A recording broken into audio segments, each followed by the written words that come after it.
welcome back to the Arm Coach Podcast, episode 36. Before we dive in, I want to remind you of something special that will transform your holidays into a season of joy, health, and confidence.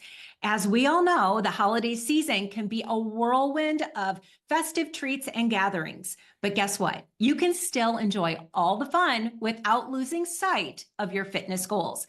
That's why I created my program, Armed for the Holidays. In just 3 days, I'll give you all the tools and resources you need to stay on track with your nutrition and fitness, even with all the holiday hustle and bustle.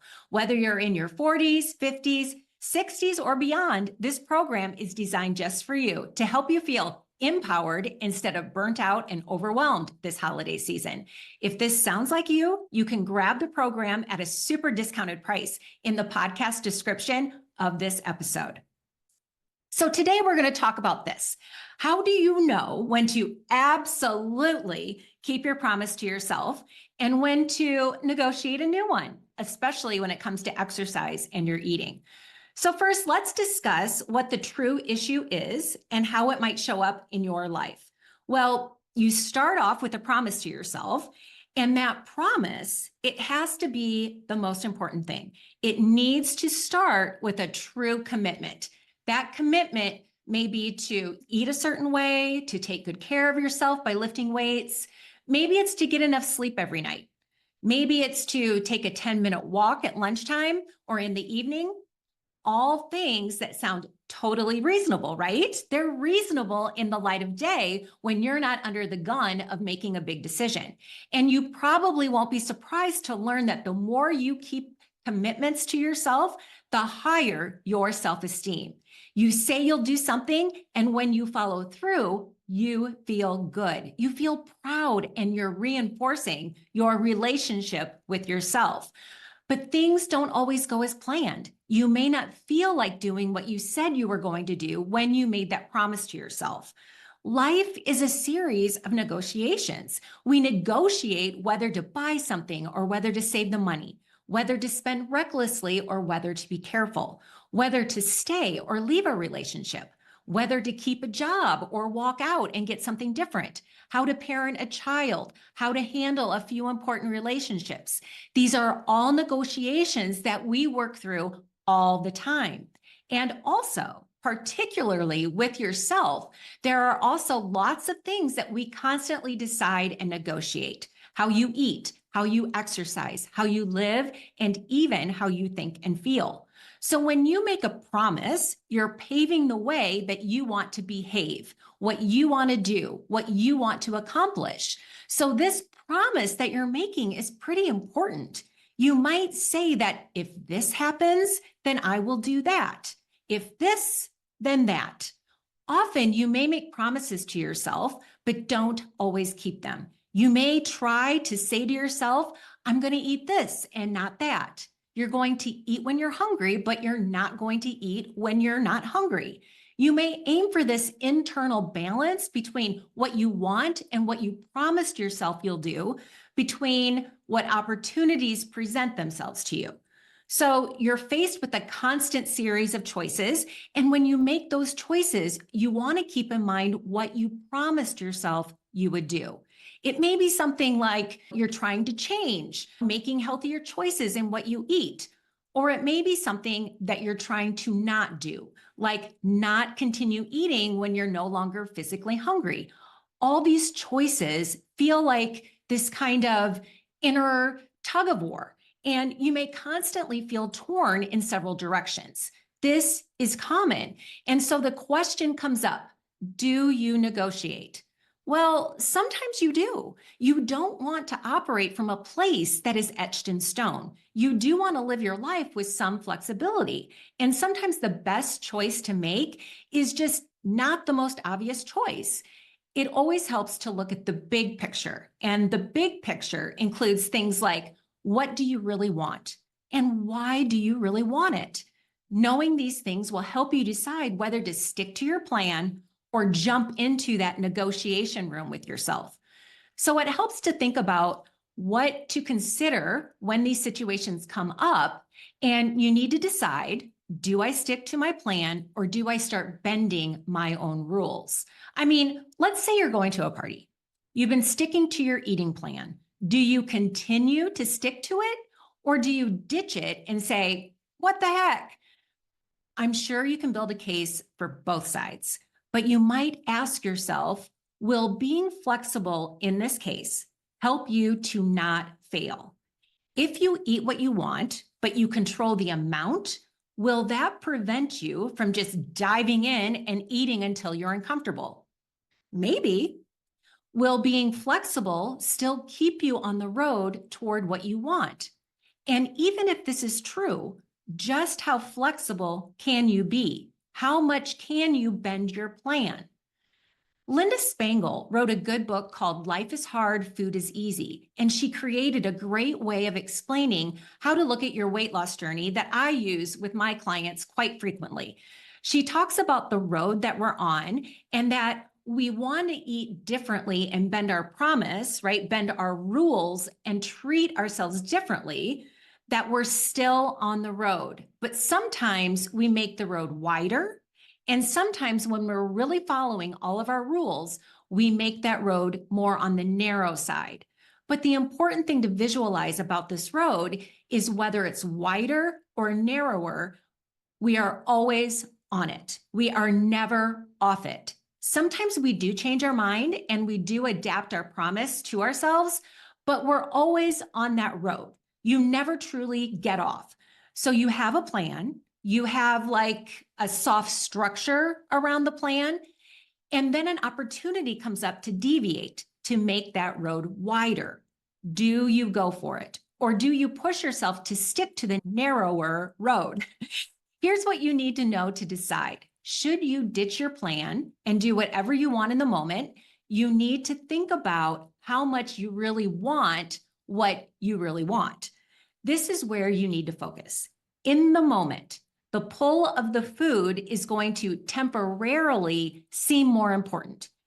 If you say to yourself, do I really want this piece of pie, or do I really want to be in control of my eating and feel great? In the moment, the answer might be no, you really want the pie, but that's not the truth. If you want to lose extra weight on your arms and stop overeating on a regular basis, then you need to keep that image of what you want in the front of your mind. You need to keep that end game, the vision of how you want to be and how you want your life to be in the front so that it's always in your awareness. Should you bend your own rules because you don't ever get this opportunity to eat this food again? Well, I would ask myself, is that really true? Because the answer is probably not. Is it really true that you will never get cake this good again? Or is it really true that you deserve a break from your eating plan because you've been so good? These two examples may be kind of easy to see through. Will you never get cake this good again? It's doubtful that that's true, right? And do you deserve a break from being good? Is, quote, being good or sticking to your plan taking you exactly where you want to go to get what you really want? Then no, you should stick to your plan and get over the hump. It's only uncomfortable because it's new and it's not a habit yet. When you try to change behaviors, there's this natural hump to get over. And this hump, it's uncomfortable. Many situations come up where the discomfort is staring you in the face, and that's when your excuses start coming. The urges will ask you, won't you negotiate with us? We're your urges to ditch everything and eat whatever you want in the moment. Here's when having a strong why is critical. That strong why will help you know what your answer should be. So back to the question again, when do you hold firm and when do you change your plans? If you're not being honest with yourself, if you're saying something like, oh, but this is the last time I will ever get a chance to eat this, then I want you to hold to the promise. Do not give in to the moment. Stick to your plan. If you know that you're physically satisfied, I want you to hold firm, because the most delicious food won't be delicious if you're not hungry. If you are uncomfortable emotionally, then food is not the answer. Hold firm. Do not give in and do the work to figure out what's going on for you and deal with it. Eating or scrolling to dull an emotion will give you the briefest relief, and then it will still be there, waiting for another vulnerable moment that comes up again. Hold firm. If you're saying anything like, I'll start again Monday, hold firm. Also notice, if this is what you tend to say, I hope a little alarm goes off in your head because this is one of your favorite stories. There's no truth to it. It has no merit. So the answer in this case is no. Do not negotiate. If you say, this isn't happening fast enough, what's the point? Hold firm again. You need to get over this rough spot. If you keep going, things will get much easier. But if you give in, you'll have to get to the same point over and over again. And it'll never get easier. You'll always run into this wall. We say in one of my groups, when you get a desire to do something that isn't in your favor, like overeat or give in to the urge to skip an arm workout, we say, just like it's our country's policy in foreign affairs, that we do not negotiate with terrorists. And that's what we say. This is how we treat urges that goes against everything you need, everything you want, and everything you believe. Then no, we do not even talk about it. It is not an option. So we just talked about when you will not negotiate. Now let's talk about when you might negotiate with yourself. When you are totally honest and you can say to yourself, okay, I'm full, I'm in a good, peaceful place, and I want to keep enjoying this taste, then you can negotiate a few more bites and move on because you're honest and you're connected about what you're doing. If you really are having a big birthday or an anniversary and you truly are in a unique place that you're unlikely to return to, be honest, negotiate a bit more, and then move on. Now, if you work in a typical office, it's somebody's birthday every day, and there may be cake literally daily. I'm not talking about those special occasions that are not truly special. I'm talking about your birthday or an immediate family member's birthday. And if you do negotiate a bit more and move on, don't keep going. Don't slide all the way down that slippery slope. No pulling out the old, well, I've already slipped, I may as well keep going. When you consciously choose to negotiate, acknowledge the consequences and say to yourself, I'm physically not hungry, I want to keep eating. If I do, I know I will slow my arm transformation and I'll delay getting over the hump of this getting easier, but I'm willing to do that. If you do decide clearly, honestly, and consciously that you will bend your rules for yourself, this is your choice. But then own it and own the results you're creating. I'm not saying that you will never bend your rules. But I am saying that if and when you do, let it be a choice, not a slip, not an unconscious event or default event. Be awake and aware and then do it and move on. No judging, no more overeating or binging on episodes because you've blown it. Just acknowledge what you did and move on. Now, there are a few parts of you that come into play when you're doing this negotiation. It's kind of like a committee meeting in your brain. So there's the visionary part of your brain. That's the part that can look into the present and look into the future. It can see the path that you're on and the path you'll go on if you negotiate your original promise. The visionary is going to help you make a clear choice in your favor or not. You want to remember why you made your promise in the first place and why you're at this junction right now. Then there's the rational, adult part of your brain that helps you analyze the situation, and it promotes good judgment and it leads you toward what's in your best interest. It reminds you of what you want and why. It has no judgment, right? Then there's the connector. This is the emotional and relational part of you. It helps you communicate with yourself in the world. This part of you helps you get really specific and concrete in your desires. And then there's the inner fighter. This is where you control your willpower and your actions. This is where you get the strength to do hard things. Your job is to, usually in a really short amount of time, to analyze the situation, calling upon all these different parts of you and making a decision. Yes or no? Should you or shouldn't you? Have some or pass it up? And then you do it. You decide. Now, whatever you did is just an incident, but you need to look at the big picture of how all these little decisions affect the whole story of your life. Clean up your thoughts and move on. You will continue to get more and more experience in making promises to yourself and keeping them. And sometimes you will negotiate, and sometimes you will hold firm.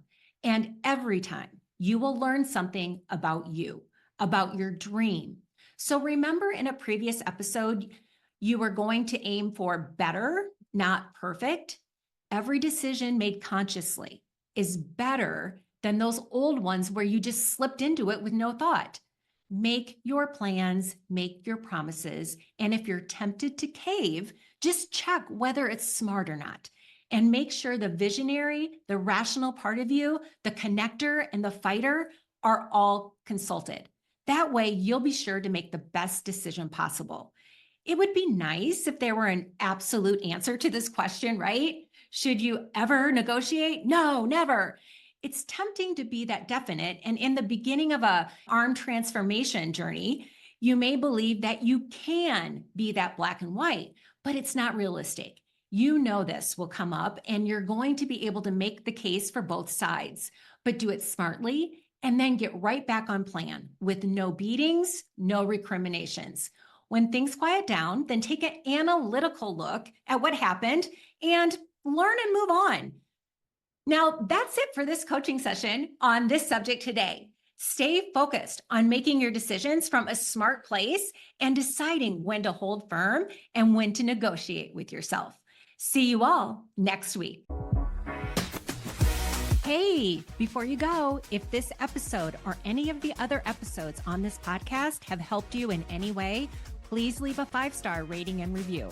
Your review will help us find and have maximum impact on as many women as possible. While you're there, hit the subscribe button so we can continue on this journey to sculpted arms together. Thank you so much for your support. I've loved having you here today, and talk soon in the next episode.